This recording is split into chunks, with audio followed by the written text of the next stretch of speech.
नमस्कार, मैं हूं सुधीर चौधरी और डीएनए में आपका स्वागत है। वक्त ने जयललिता की जिंदगी के आखिरी फ्रेम पर तमाम फिल्मों के अंत की तरह दी एंड लिख दिया है। आज तमिलनाडु के करीब 8 करोड़ लोगों ने अम्मा यानी जयललिता को अलविदा कह दिया। उनकी जिंदगी किसी फिल्म की पटकथा से कम नहीं थी। इसमें ग्लैमर था, प्यार था, राजनीति थी, स्वार्थ था, कामयाबी थी और बहुत सारा अकेलापन था। इसलिए आज हम जयललिता की जिंदगी को रिवाइंड करेंगे। जयललिता ने एक एक्शन पैक्ड जिंदगी को जिया है और उनकी मौत के बाद देखते ही देखते चेन्नई की सड़कों पर राजनीतिक आस्था का महासमुद्र बहने लगा। ये बात आज एक डीएनए टेस्ट की मांग करती है। इसलिए आज के डीएनए को आप जयललिता विशेषांक भी कह सकते हैं। हमारे देश में नेता चुनाव तो जीत जाते हैं, लेकिन लोगों के दिल नहीं जीत पाते। नेता वोट बैंक तो लूट लेते हैं, लेकिन वो लोगों का प्यार नहीं लूट पाते। लेकिन जयललिता जरा दूसरी किस्म की शख्सियत थी।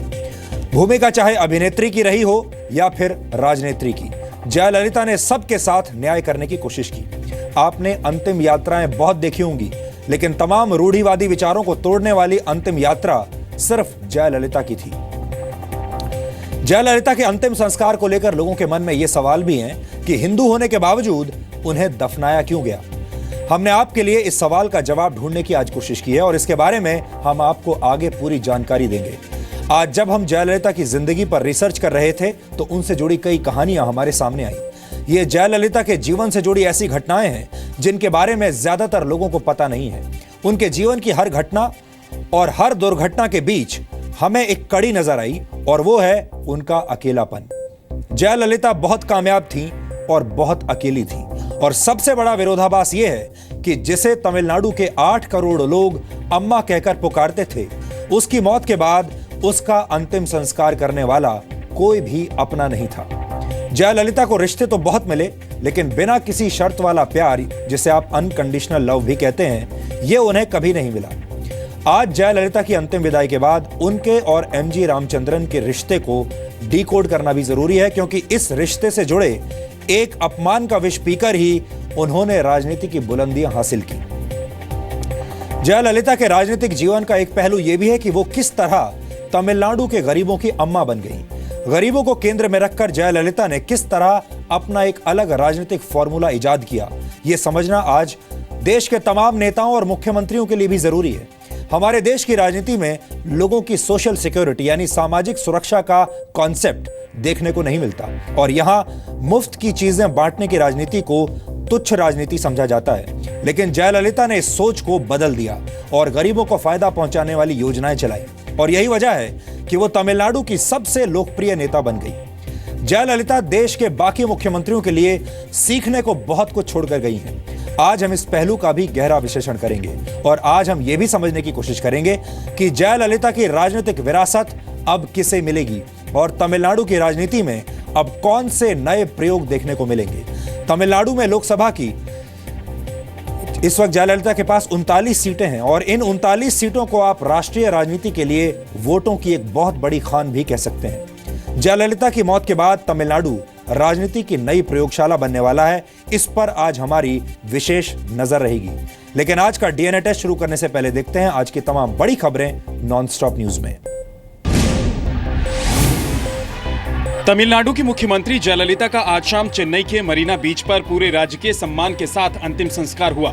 जयललिता को उनके राजनीतिक गुरु और पूर्व मुख्यमंत्री एमजी रामचंद्रन की समाधि के बगल में दफनाया गया। जयललिता की सहेली शशिकला और दत्तक पुत्र सुधाकरन ने अंतिम संस्कार की रस्में निभाई। सोमवार रात 11:30 बजे चेन्नई के अपोलो अस्पताल ने जयललिता के निधन की घोषणा की थी। सुबह से उनका पार्थिव शरीर चेन्नई के राजाजी हॉल में रखा गया था। उन्हें श्रद्धांजलि देने के लिए लोगों का हुजूम उमड़ा। राजनीतिक पार्टियों के नेता के अलावा राष्ट्रपति प्रणब मुखर्जी ने भी उन्हें श्रद्धांजलि दी। सुपरस्टार रजनीकांत भी अपने परिवार के साथ राजाजी हॉल में जयललिता को श्रद्धांजलि देने पहुंचे। जयललिता को अंतिम संस्कार के लिए ले जाते वक्त चेन्नई की सड़कों पर लाखों लोग उमड़े। जयललिता के निधन पर पूरे तमिलनाडु में लोग गम में डूब गए हैं। जयललिता के निधन की खबर मिलते ही लोग अपने जज्बात पर काबू नहीं रख पाए।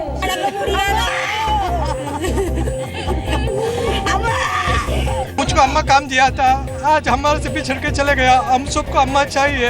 अभी कौन देखेगा हम सबको, बच्चा पाल बच्चा सबको। हमारी माँ जो थी वो अभी नहीं रही। जयललिता के निधन पर तमिलनाडु में 7 दिनों के शोक का ऐलान किया गया। आज सभी सरकारी दफ्तर बंद रहे, जबकि स्कूल कॉलेज 3 दिन तक बंद रहेंगे। यहाँ तक कि दुकानें भी पूरी तरह बंद रहीं। केंद्र सरकार ने भी 1 दिन के शोक का ऐलान किया है। इसकी वजह से सरकारी इमारतों पर झंडे को आधा झुकाया गया है। केरल, कर्नाटक, पुडुचेरी, बिहार और उत्तराखंड सरकार ने भी शोक का ऐलान किया है।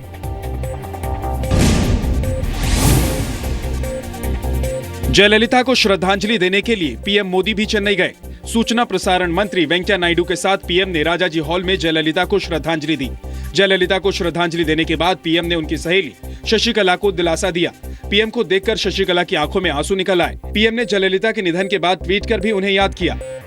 जयललिता के निधन पर बेहद दुखी हूँ। उनके निधन से भारतीय राजनीति में एक खालीपन आ गया है। लोगों के साथ जयललिता जी का रिश्ता, गरीबों और महिलाओं के कल्याण के लिए उनकी चिंता हमेशा प्रेरणा का स्रोत रहेंगी। जयललिता के निधन की वजह से संसद के दोनों सदनों की कार्यवाही आज नहीं हुई। लोकसभा और राज्यसभा में जयललिता को श्रद्धांजलि देने के बाद कार्यवाही स्थगित कर दी गई।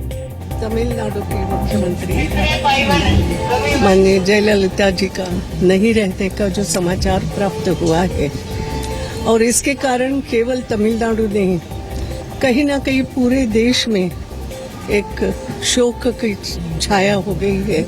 महाराष्ट्र और ओडिशा विधानसभाओं में भी जयललिता को श्रद्धांजलि दी गई।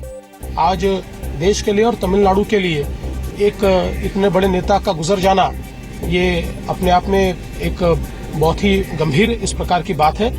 मैं तमाम महाराष्ट्र की जनता की ओर से उन्हें बहुत बहुत श्रद्धांजलि अर्पित करता हूं। राज्यसभा सांसद डॉक्टर सुभाष चंद्रा ने जयललिता के निधन पर शोक जताते हुए ट्वीट किया, एक युग का अंत हो गया। लोगों की मुख्यमंत्री जयललिता जी के निधन का भारत शोक मना रहा है। ओम शांति। राज्य के लोगों को उनकी सेवा की वजह से तमिलनाडु और अम्मा एक दूसरे के पर्यायवाची हैं। तमिलनाडु अम्मा है और अम्मा तमिलनाडु। ओम शांति अम्मा। जयललिता के निधन के बाद तमिलनाडु के वित्त मंत्री ओ पनीरसेल्वम को तमिलनाडु का नया मुख्यमंत्री बनाया गया। आधी रात को AIADMK विधायक दल की बैठक में ओ पनीरसेल्वम को नया नेता चुना गया। इसके बाद राज्यपाल विद्यासागर राव ने पनीरसेल्वम को मुख्यमंत्री पद की शपथ दिलाई। पनीरसेल्वम ने जेब में अम्मा की तस्वीर के साथ मुख्यमंत्री पद की शपथ ली। पनीरसेल्वम के अलावा 31 मंत्रियों को भी शपथ दिलाई गई। ये सभी मंत्री जयललिता सरकार में भी थे। पनीरसेल्वम तीसरी बार राज्य के मुख्यमंत्री बने हैं।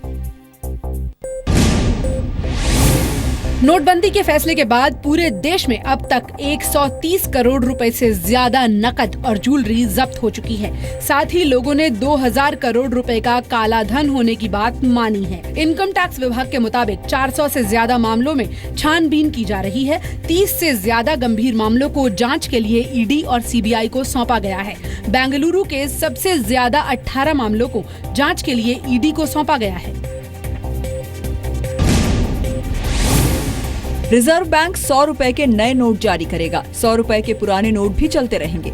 ये नए नोट महात्मा गांधी सीरीज 2005 के ही होंगे, लेकिन इनमें थोड़ा बदलाव होगा। 100 के नए नोट में नंबर पैनल पर इंसेट लेटर नहीं होगा। इसके अलावा नए नोट पर RBI के गवर्नर उर्जित पटेल के हस्ताक्षर होंगे। 100 के इस नोट पर प्रिंटिंग वर्ष भी 2016 लिखा होगा। 50 और 20 रुपए के नए नोट जारी करने का पहले ही ऐलान हो चुका है। कैशलेस ट्रांजैक्शन को बढ़ावा देने के लिए सरकार ने 31 मार्च तक बैंकों को 10 लाख नई स्वाइप मशीन लगाने को भी कहा है।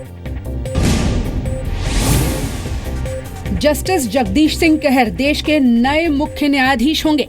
चीफ जस्टिस TS ठाकुर ने अगला मुख्य न्यायाधीश नियुक्त करने के लिए केंद्र सरकार के पास जस्टिस कहर का नाम भेजा है। जस्टिस कहर देश के 44वें मुख्य न्यायाधीश होंगे। 4 जनवरी को उन्हें राष्ट्रपति इस पद की शपथ दिलाएंगे।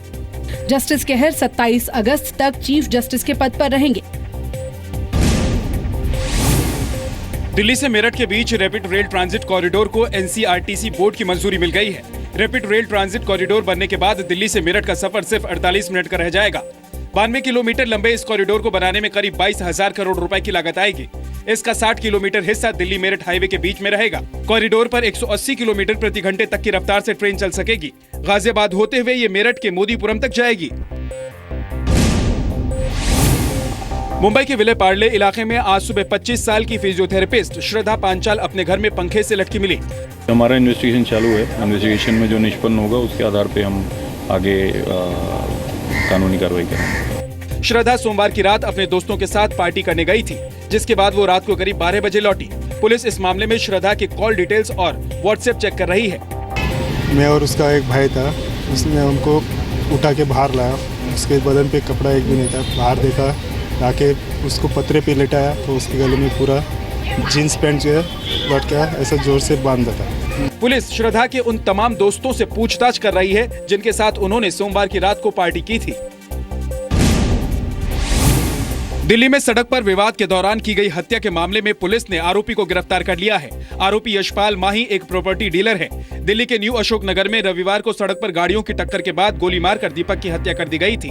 हाथापाई के दौरान ही फोर्ड इंडियोर में बैठे हुए शख्स ने अपनी लाइसेंस रिवॉल्वर से गोली चलाई और इनोवा में बैठे हुए को गोली मार दी, जिसकी अस्पताल में ले जाते हुए मौके पर मौत हो गई। सीसीटीवी फुटेज की जांच के बाद दिल्ली पुलिस ने आरोपी को नोएडा के सेक्टर 25 से गिरफ्तार कर कोर्ट में पेश किया, जहां से उसे जेल भेज दिया गया।